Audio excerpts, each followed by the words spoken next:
even pigs have also been found to harbor, they can harbor this virus. And actually, information shows pigs and chimpanzees can actually fall sick.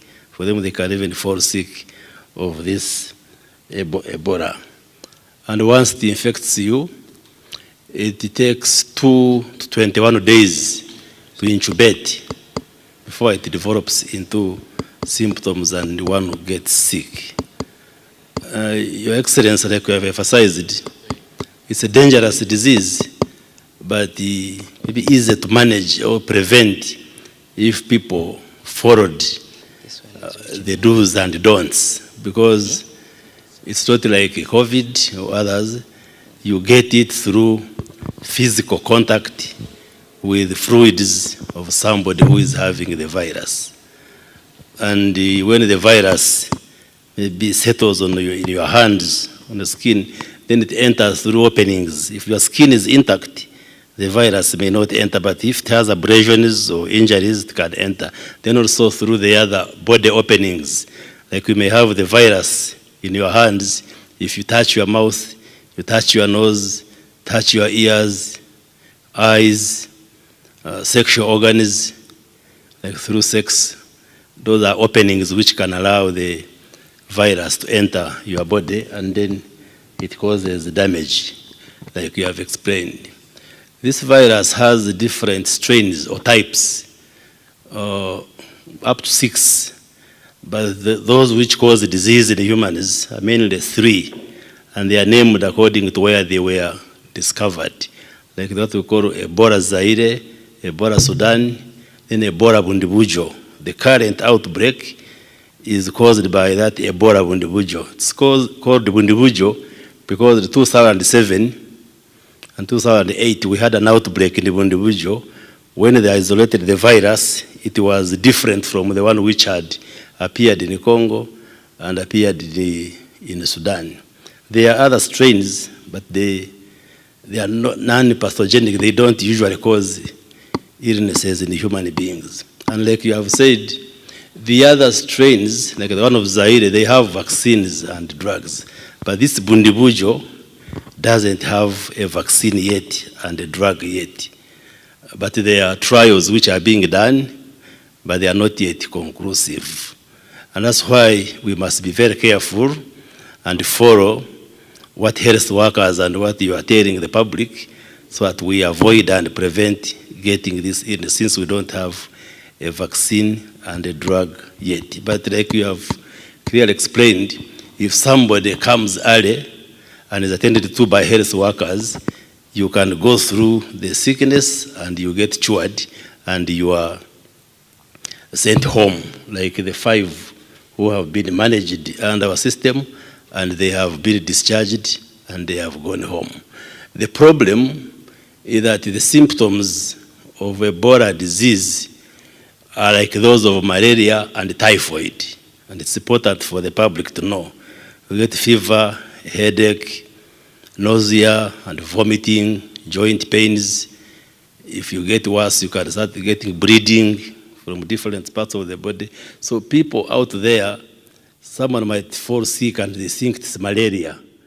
So it is important that if somebody develops any of these symptoms, especially if you have had contact with somebody who is sick or those who live on the borders with the DRC, it's important they go early enough to the health facilities, because the health workers can manage these cases, Your Excellency. The Ministry of Health and the government have mounted a huge response to contain this outbreak. And like we have explained, most of the cases that have tested positive are imported cases, because the epicenter, or where this outbreak started, is in our neighboring country, DRC, in Ituri province. But the other provinces like North Kivu and South Kivu have also registered cases. So we appreciate your guidance that instead of allowing many more Congolese coming into Uganda, we go and work with the Congolese government and the people to establish treatment centers across in areas close to the border, because there is a belief and perception in the DRC that, which is correct, that there is better management of the cases here in Uganda. And that's why many friends and brothers and sisters in Congo try to come to Uganda to get better care. Even the first person who came and died came as a patient, but I think he didn't reveal that he was sick, and was admitted in Kibuli Hospital, managed by health workers. He came on the 10th, died on the 14th. Then on the 15th, that's when the health workers confirmed it was Ebola, but he had come for treatment. So, like we have guided, we are going to establish the treatment centers, up to 4 centers in the DRC, and we work with the WHO and the health workers in the Congo, but also we take our experts to Congo so that the Congolese know that the good services they would be getting here in Uganda can be got from their own country, and then we minimize the numbers which are coming into Uganda, Your Excellency. But we have also mounted a strong campaign, especially in the districts and communities bordering DRC, and give them measures, like we have closed the markets and all these gatherings. We have advised people to avoid weddings and big parties, and the health workers, the RDCs, and the other government workers are seriously mobilizing together with the Ministry of Health staff. Maybe where people are still concentrated,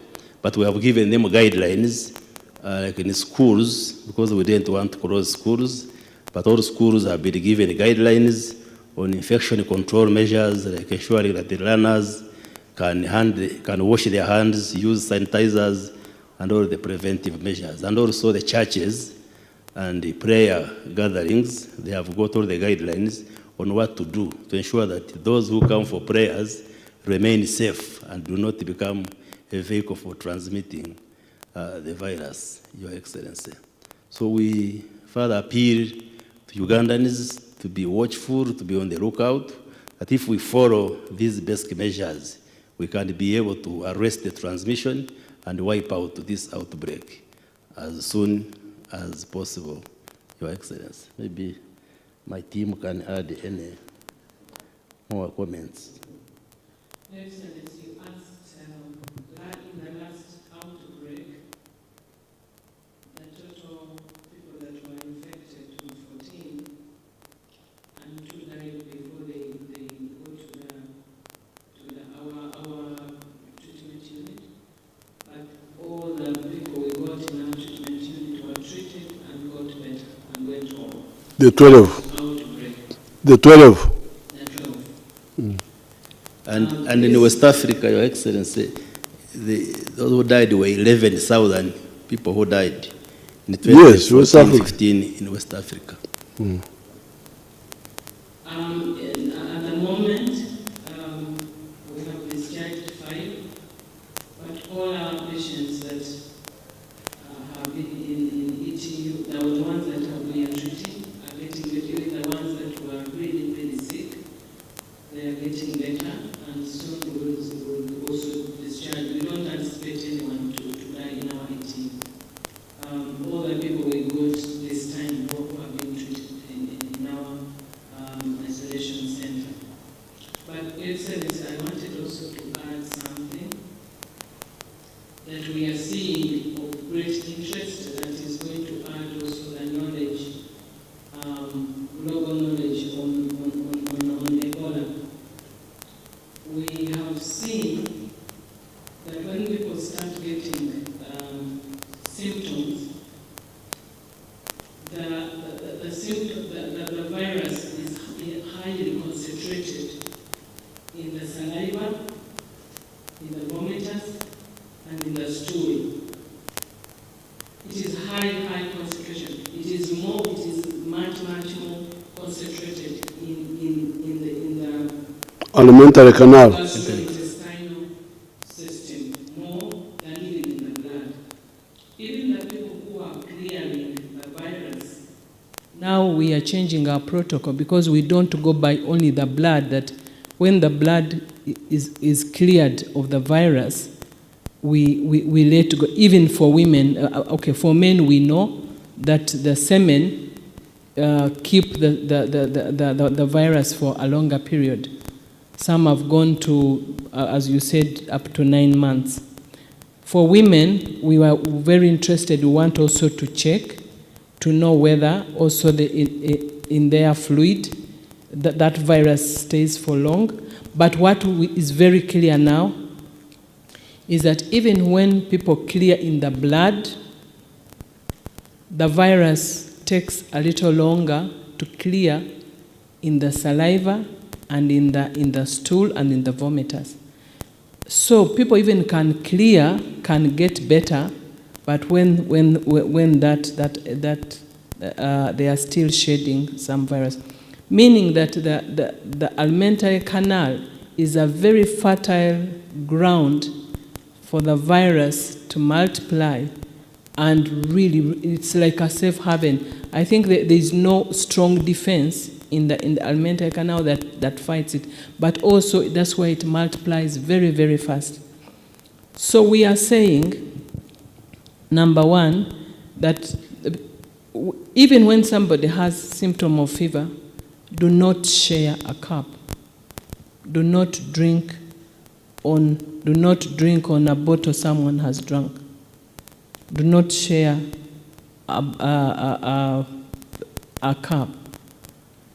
Number two, for people who are in the villages during mango times and all these fruits season, do not eat on any fruit that you have found that is bitten or it has some broken part, because you do not know what animal could have eaten that fruit.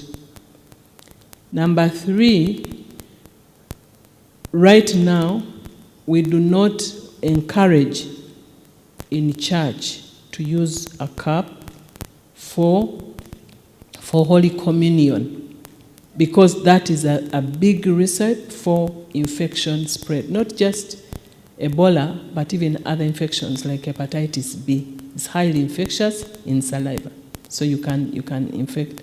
So we as we are educating the public, we are also gathering more evidence that will help us to refine our protocols on treatment, on prevention, and also on how we are going to continue engage the public on the prevention. Thank you, Excellency.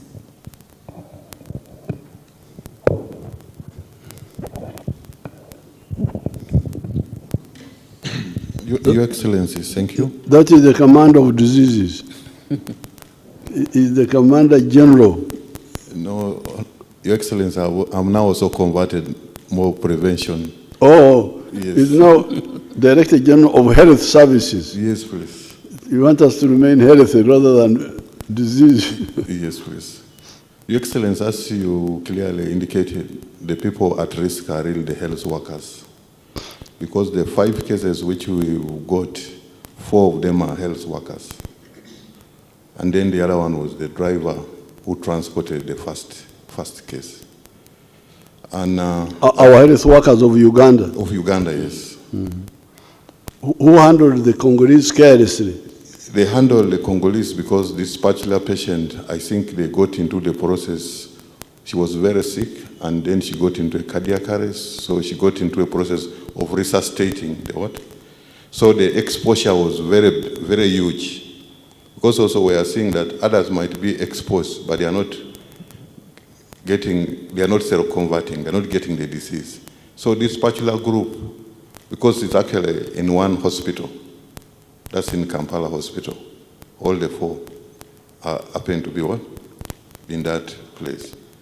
So how are they trying to resuscitate? I think definitely you do a cardiac what? And trying to put a tube in the what? In the CPR. Without gloves? They probably had gloves, because at that time, that particular patient had now in the terminal stage of dying, and she was having signs of bleeding. Because that's what we are also seeing, that normally as they are dying, actually when the person is dying, the virus also does not want to die with the dying person. So it gets into the surface of the what? of the body. And so all the body is very infectious. That's why the bodies are really super spreaders. Like, remember when we had in Kasanda, where a group which went and exhumed a dead body, and then they had a very big exposure. So really, our call is to the health workers that they need to protect themselves, put on gloves, sanitize, and wash hands. Those are really preventive mechanisms, can protect them, protect their patients, but also protect their families. But in this case, where was the carelessness? The carelessness now, because now I am sure that the patient there was a lot of bleeding and probably a lot of probably vomiting, a lot of fluid coming through the throat, and even when they were trying to put the endotracheal tube, there was already a bleeding which was coming out. So in the process, the glove sometimes how could they have done it safely? Now to put on the gown? In that kind of patient now, they needed to have put in what we call now, it would have needed to put in an ebola suit, where they should have been able to have goggles. Because like when you spoke about the late Mercy Lukuya, the exposure he had is that the patient was agitated because of restless, because he was about to die. So in the process, a lot of either he coughed, then it got into his what? Into his face. So that's how he got contamination. So it gave him a lot of high-risk exposure. Okay, so Ugandans and other friends, this what we wanted to share with you. Have we had any new cases in the last? In the last 5 days, we've not registered any additional cases. Please, you can see this is a very simple thing. A few people came from Congo. A total of how many now, including the ones who died are all Congolese? The two. So that means that 16 Congolese came, and the 14 included the two who died. So the total are 14. Oh, 14, okay. The two died, 12 are the ones that we've been treating. So you people, Uganda, you can see now, this is just simple mismanagement of something that can be managed. 14 people from Congo came. The two who came late died. The 12 who came early, 5 have already recovered. All the 5 are Congolese. One is a Ugandan, the driver. Okay. Then the 4 are Congolese. So out of the 12, Congolese, 4 have recovered. The Ugandans are 5, so 1 has recovered now. That means the ones who are still sick are 4. And they are all health workers. So the story is clear. Some sick people from Congo came, they were not handled carefully here. That's all. Now with the little alertness we have had, although me, I'm not satisfied because I was at Kororo and I was watching those MPs dying to hug one another. And, it's as if they are bewitched. Bano babaloze o babalebatia. Au wamelogwa au wako namna gani. In spite of all that, 5 days now, no new case. It looks as if the fire of Ebola has started going down. So therefore, please, we've got a lot of work to do. Let's be very serious.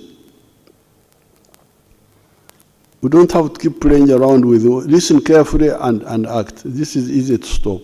We stopped it in the past, we can stop it now. Thank you so much. God be with you.